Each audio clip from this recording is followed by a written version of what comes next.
kelompok 2, saya sendiri dengan Zahra Sati. Saya Rizky Rahmati Jaya. Saya Tia Melia Putri. Saya Direksa. Saya Katrina Binti Putri. Saya Tufarlah. Di sini kami mempresentasikan hasil proyek penguatan program belajar Pancasila yang bertema gaya hidup berkelanjutan dan bertopik aku dan lingkungan sekolah. Di sini kami akan menjelaskan konsep profil pelajar Pancasila dengan konsep 4R dan sekolah 5R. Profil pelajar Pancasila ini memiliki 6 elemen. Yaitu yang pertama ada beriman dan berakhlak mulia. Contoh implementasinya bagi kita saling mengingatkan teman kita atau warga sekolah untuk membuang sampah pada tempatnya. Seperti itu. Yang kedua ada berkebinekaan global. Contoh dari berkebinekaan global sendiri yaitu menerapkan budaya hidup bersih dan sehat di sekolah untuk membangun generasi muda yang berkarakter. Yang ketiga ada mandiri. Contoh mandiri adalah kesadaran untuk membuang sampah pada tempatnya, terus memiliki tanggung jawab atas tindakan yang diperbuat. Lanjut yang keempat ada gotong royong.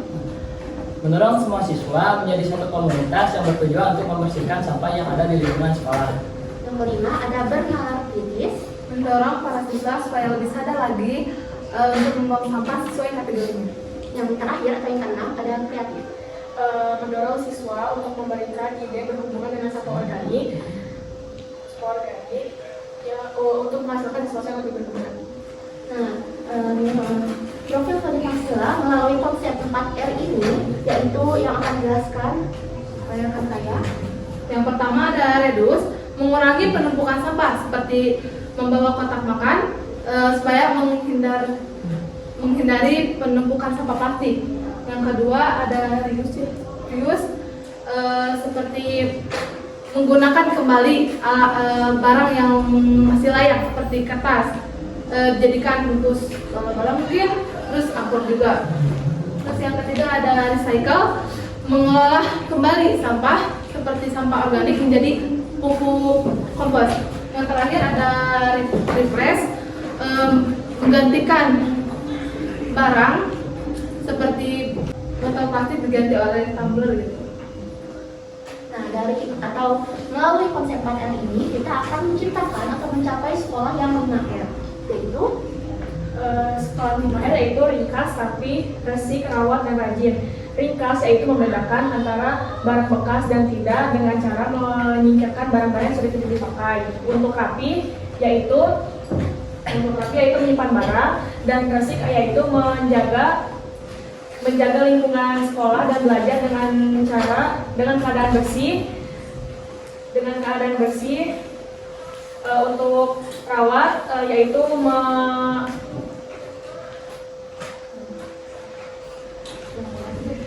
merawat lingkungan yang sudah ringkas, rapi, dan bersih. Untuk rajin yaitu menjaga lingkungan dengan cara ringkas, rapi, bersih, rawat dengan berkelanjutan. lanjut setelah kita mengetahui konsep pelajar Pancasila dengan konsep 4R dan sekolah 5R, kita melakukan pengamatan di lingkungan sekitar sekolah kita dan didapatkan laporan hasil pengamatan yang berupa Yang pertama yang kita telah amati, yang pertama di area halaman dan depan sekolah masih terdapat sampah bekas jajanan dan sampah dedaunan, padahal sudah disediakan fasilitas tempat sampah tapi tidak digunakan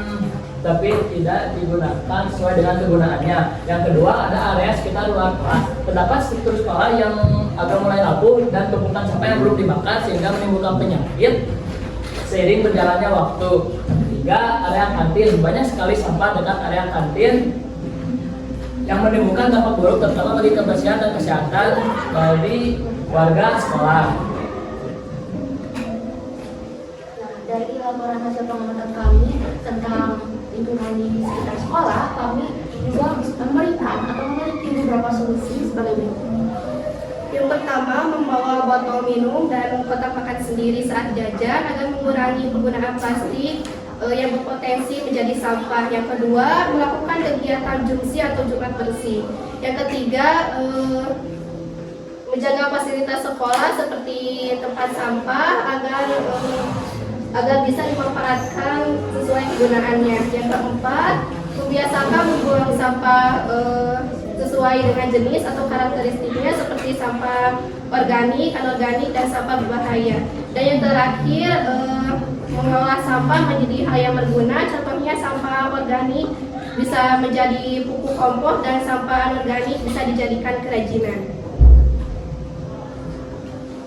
Lanjut ke bahasan selanjutnya, ada sumber dan karakteristik sampah yang dikhususkan di lingkungan sekolah. Bagian pertama ada sumber sampah.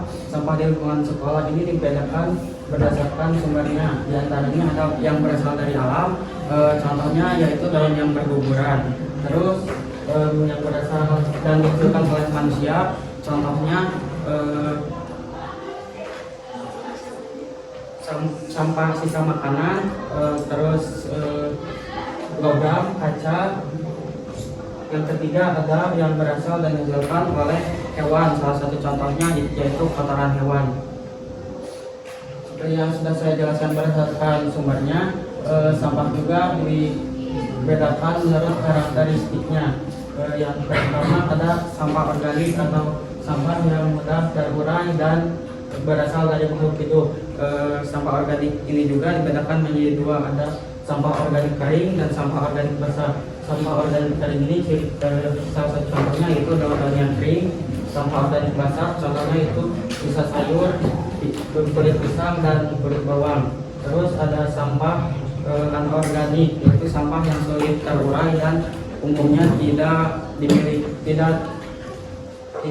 berasal dari makhluk hidup. Contohnya seperti botol plastik, sedotan plastik, dan lain-lain.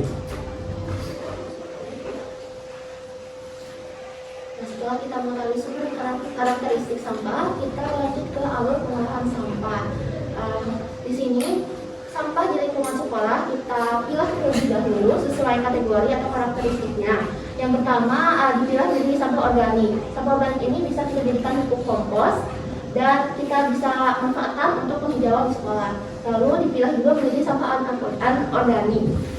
Cara pengolahannya bisa dengan prinsip reuse atau penggunaan kembali, lalu dengan prinsip recycle atau mendaur ulang, dan dengan cara atau metode bank sampah. Lalu sampah jenis lain yaitu B3, yaitu sampah yang berbahaya dan beracun, bisa kita alihkan ke pusat penanganan sampah B3. Yang lanjut, ada rencana pengolahan sampah yang kita sudah rencanakan.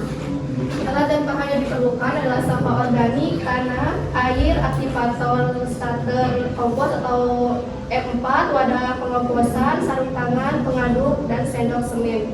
Untuk air harganya 5.000, F4 25.000, ton 130, sarung tangan 7.000, dan sendok semen 10.000, sehingga jumlah biayanya 177.000. Kedua adalah perangkat pengolahan, yaitu satu, cacat sampah organik hingga kecil. Yang kedua, tambahkan tanah sebagai inokulat. Yang ketiga, tuangkan larutan aktivator atau starter kompos atau M4 ke bahan kompos lalu aduk rata. Yang keempat, tambahkan kembali larutan aktivator bila campuran terlalu kering. Yang kelima, masukkan dalam wadah pengomposan dan tutup rapat. Yang keenam, aduk seminggu sekali agar aliran udara berlangsung baik. Yang terakhir, setelah 7-8 minggu, proses pengomposan selesai dan kompos siap digunakan. Kalau pakai waktunya, pertama persiapan dan pengolahan pupuk kompos kurang lebih 2 jam. Yang kedua, proses pengomposan 7-8 minggu.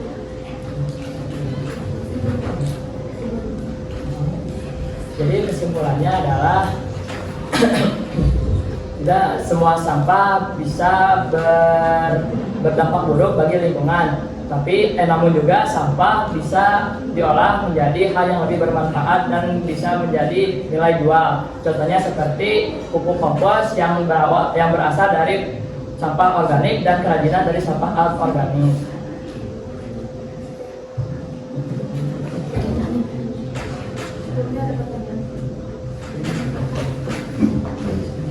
Perkenalkan, saya Gibran Putra dari kelompok 3.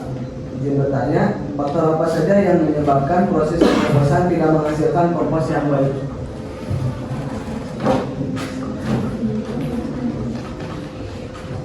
Izin menjawab pertanyaan dari Adit.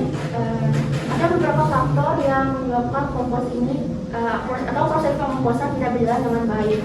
Salah satunya mikroorganisme yang bekerja saat proses pengkomposan mungkin tidak bekerja secara optimal. Lalu ada aerasi atau aliran udara di dalam wadah pengkomposannya yang kurang baik, kurang berjalan dengan baik. Maka oleh karena itu, agar aerasi baik, kita harus mengaduk si kompos itu setiap seminggu sekali. Lalu ada lagi suhu juga berpengaruh pada keberhasilan pengkomposan. Sekian dari kelompok kami. Mohon maaf bila ada kesalahan. Terima kasih atas perhatiannya. Wassalamualaikum warahmatullahi wabarakatuh. Assalamualaikum warahmatullahi wabarakatuh. Waalaikumsalam warahmatullahi wabarakatuh. Baik, sebelum menyampaikan presentasi kami, izinkan kami memperkenalkan diri. Kami kelompok 2 dari kelas 11 MIPA 3 yang beranggotakan saya sendiri, Zahra Abdulrasati, Saya Deriksa. Saya Katia, saya Tia Melia, Saya Ratu. Saya Rizky Rahmat. Di sini kami akan mempresentasikan tentang konsep gaya hidup berkelanjutan pada media sampah organik.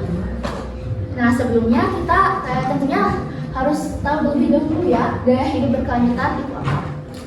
Gaya hidup keberlanjutan sendiri dapat diartikan bahwa kita memprioritaskan penggunaan sumber daya alam yang terbarukan daripada menggunakan sumber daya alam yang tidak dapat diperbarui dan menimbulkan energi kotor.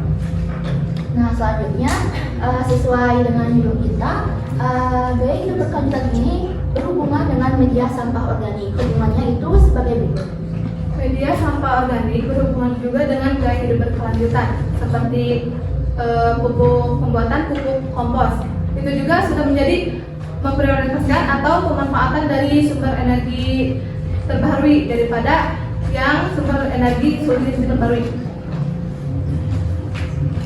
Nah, dari konsep-konsep tadi sebelumnya kita memiliki beberapa perencanaan, yaitu sebagai berikut. Tindakan pertama, Melakukan kegiatan jumsi atau Jumat bersih sebagai kegiatan rutinan.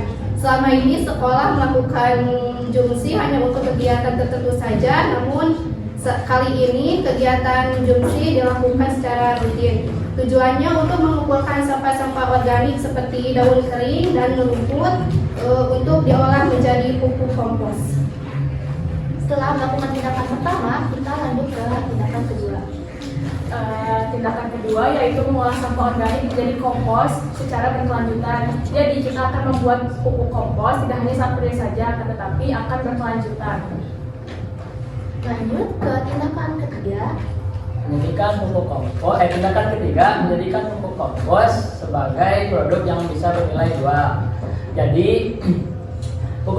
Jadi produksi pupuk kompos tidak hanya dimanfaatkan sebagai penghijauan saja, namun produksi pupuk kompos juga bisa bernilai 2. Nah, izin menambahkan tentang tindakan ketiga kami. Di sekolah kami juga terdapat perencanaan atau rencana di mana ada sebuah komunitas yang berbasis di bidang kewirausahaan. Nah, di mana kita bisa mengajukan produk pupuk kompos ini dalam komunitas tersebut sehingga bisa menghasilkan pendapatan yang nanti akan dialokasikan untuk kebutuhan kegiatan mengajar belajar juga. Jadi cukup sekian tindakan yang bisa kami paparkan. Kesimpulannya, dari konsep-konsep tadi, yaitu konsep gaya hidup berkelanjutan dengan media sampah organik, kita dapat merencanakan beberapa tindakan yang tadi sudah kami paparkan. Nah, tindakan tadi ini kami harapkan bisa berdampak positif, terutama bagi lingkungan sekolah. Selain bisa digunakan untuk program penghijauan sekolah, bisa juga untuk melatih jiwa kewirausahaan para siswa dengan membuat pupuk kompos ini menjadi produk yang bernilai jual tinggi. Kiranya sekian presentasi dari kami. Apabila ada pertanyaan, silakan. Perkenalkan, nama saya Sri Ari Pemasari dari kelompok 3. Izin bertanya, mengapa gaya hidup berkelanjutan penting dilakukan oleh siswa? Terima kasih.